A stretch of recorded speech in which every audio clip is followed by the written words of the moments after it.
여러분들 무엇을 하든지 선공부해야 된다는 건 제가 여러 번 얘기해서 이미 다 알고 계실 겁니다. 그런데 나는 공부가 안 돼. 나는 공부를 도저히 할 수가 없어. 공부는 내 적성이 아니야. 이렇게 얘기하시는 분들이 생각보다 많으세요. 적성이 안 맞아도 하실 수 있어요. 사실요, 오늘 제가 소개하려고 하는데 저도 공부가 적성에 안 맞는 사람이었습니다. 그럼에도 불구하고 어떻게 공부를 직업으로 하는 사람이 되었을까요? 오늘 가감 없이 적성이나 재능이 맞지 않은 사람도 공부를 할 수 있는 방법에 대해서 말씀을 드리려고 합니다.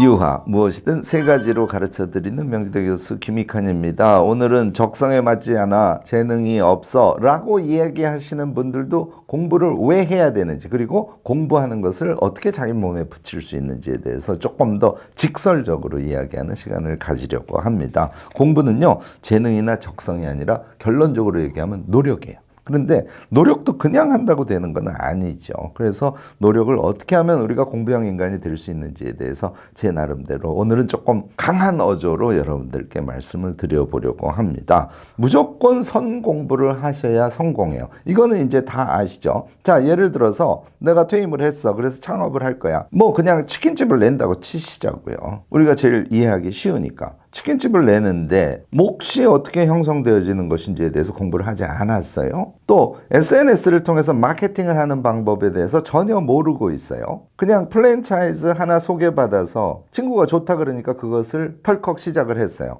심지어는 닭을 조리하는 것에 대해서 전혀 공부가 돼 있지 않아요. 그냥 주어진 대로 닭을 만들어서 프랜차이즈로 팔기 시작했어요. 여러분들 성공률 높다고 생각하십니까? 당연히 성공률 낮습니다.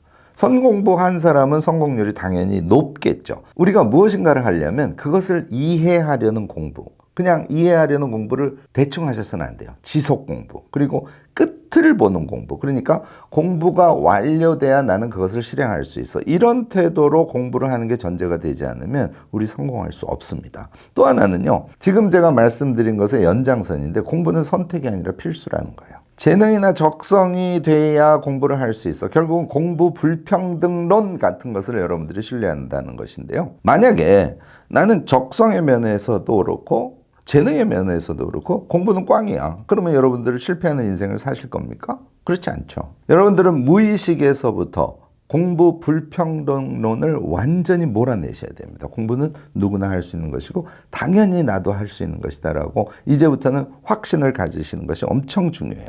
저는요, 사실 여러분들이 제가 이제 대학 교수니까 공부를 엄청 잘했으리라고 생각하실 겁니다. 공부 잘했죠. 그러나 처음부터 공부를 잘한 건 아니에요. 저는 공부가 완전히 꽝이었습니다. 제가 이 얘기는 몇 번 말씀을 드렸는데요. 어릴 때는 밖에서 뛰어노는 것을 너무 좋아해서 심지어는 우리 엄마가 너는 만화책도 안 읽냐 그랬다니까요. 그리고 비가 사흘 오면 나가서 놀 수가 없으니까 새카맣게 탔던 얼굴이 사흘 지나면 조금 하얘져요. 비가 사흘 오면 이칸이 얼굴이 많이 하얘졌네 이렇게 놀리고 하셨어요. 그 정도로 저는 공부가 적성에 맞지도 않았을 뿐만 아니라 제가 공부 재능을 많이 갖고 있었던 사람은 아닙니다. 급해졌을 때 제가 공부를 하는 경험을 저는 몇 번 했던 거예요. 중학교 때도 한 번 있긴 했었고요. 가장 결정적인 것은 고등학교 3학년 때였습니다. 이제 저희 시대에는 이제 예비고사, 지금 수능에 해당하는 것이죠. 그거를 봐서 대학 입시 점수를 매길 때 그게 제가 대학에 들어갈 때는 50%를 차지했어요. 그리고 본고사가 50% 이렇게 됐으니까 대학에 들어가려면 공부를 무지하게 해야 되거든요. 방법이 없죠. 제가 용산고등학교를 나왔는데요. 용산고등학교 정문 바로 앞에 청산 독서실이라는 독서실이 있었어요. 거기에 제가 4월부터 시험 보는 11월까지 한 8개월 되나요? 독서실에서 먹고 자고를 했습니다. 일요일 날 아침에 집에 가서 옷 갈아입을 거 챙기고 그리고 다시 일요일 날 밤에 독서실에 왔어요. 이 생활을 제가 8개월을 했다는 겁니다. 아니, 그렇게 하지 않고 어떻게 좋은 대학을 갈 수 있을까요? 제가 그것만 한 것이 아니고요. 열심히 공부해서 대학에 간 다음에 대학에서 실컷 놀았어요. 그리고 그 시절은 모두가 학생운동을 할 때였기 때문에 저도 열심히 학생운동 했습니다. 그러다가 군대를 갔어요. 군대 갔다가 돌아와 보니 이제 3학년에 복학을 해야 되는데 1, 2학년 때 너무 공부를 안 해서 제가 전공하는 것에 대해서 전혀 아무런 지식도 갖고 있지 않았습니다. 복학할 때까지 3개월의 시간이 있었어요.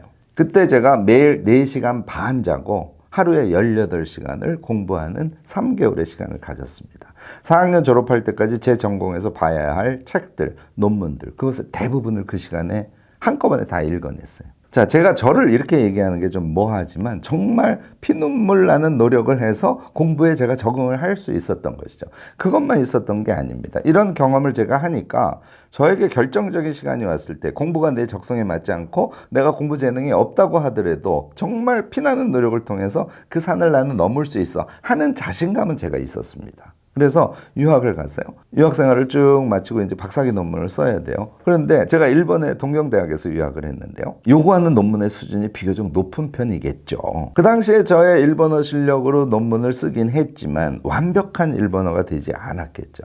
일주일 동안 넓은 호텔을 한 곳 예약을 해서 저를 포함해서 총 5명이 달려들어서 그 논문을 일주일 동안 고쳤습니다. 완벽한 일본어로 고친 거죠. 너무 급하니까 제가요, 일주일, 정확하게는 6일인데요. 6일 동안 단 한 잠도 자지 않았어요. 인간이 그게 가능하더라고요. 물론, 낮에 너무 졸리면 엎어져서 2, 30분 잠깐씩 잠을 잤죠.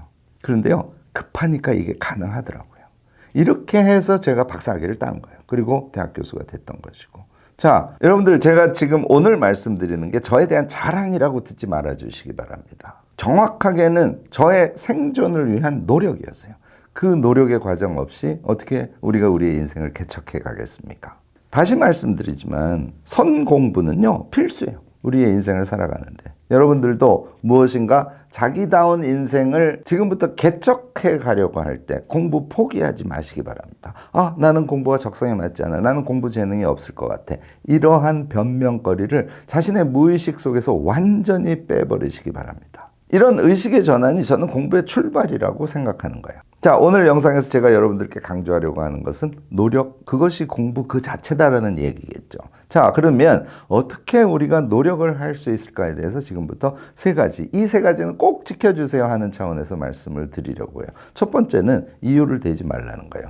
내가 오늘은 너무 피곤해. 그러니까 조금 일찍 자지 않으면 내일 내가 공부를 할 수 없을 것 같아. 그런 거 없습니다. 오늘 내가 해야 될 공부가 있으면 밤을 새고라도 또는 새벽 3시까지 공부를 하고 그 다음날 5시에 일어나야 되면 2시간 자고 일어나서 졸면서도 그 다음날 공부를 해야 되는 것. 이렇게 생각 방식을 바꾸시기 바라요. 이게 첫 번째고요. 두 번째는요. 일정 기간은 미친 듯이 하는 그 경험을 꼭 하시라는 거예요. 제가 다른 영상에서도 잠깐은 말씀을 드렸는데 예를 들어서 직장 생활을 하면서 내가 무엇인가를 준비해서 병행의 삶이죠. 그걸 통해서 내 인생을 개척해 가려고 그래. 선공부에 의한 인생의 개척이지 않습니까? 이런 거를 하실 때는요. 예를 들어서 목요일날 금요일날 이틀 휴가를 내세요. 그러면 목, 금, 토, 일 나흘이 나오지 않습니까? 이 나흘은 뭐 3시간만 자고 정말 미친 듯이 자기가 필요한 공부를 그때 하셔야 돼요.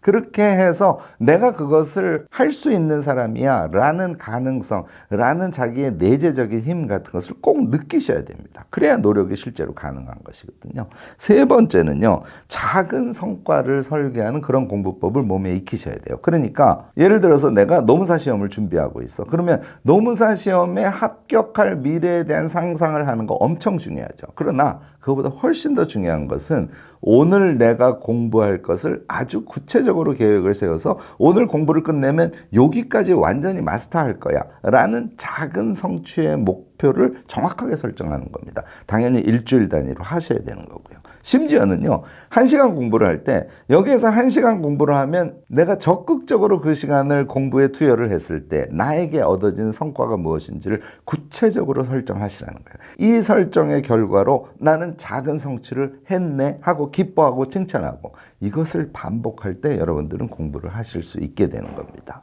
자, 오늘 제가 좀 강한 어조로 여러분들께 말씀을 드렸습니다. 오늘 제가 왜 이렇게 말씀드리냐면요. 제 주변에도 선공부 후 실행을 하는 게 우리의 인생을 개척해 가는데 결정적으로 중요해 하는 인식에 도달하신 분들은 너무너무 많아요. 그런데 며칠 하고 안 돼.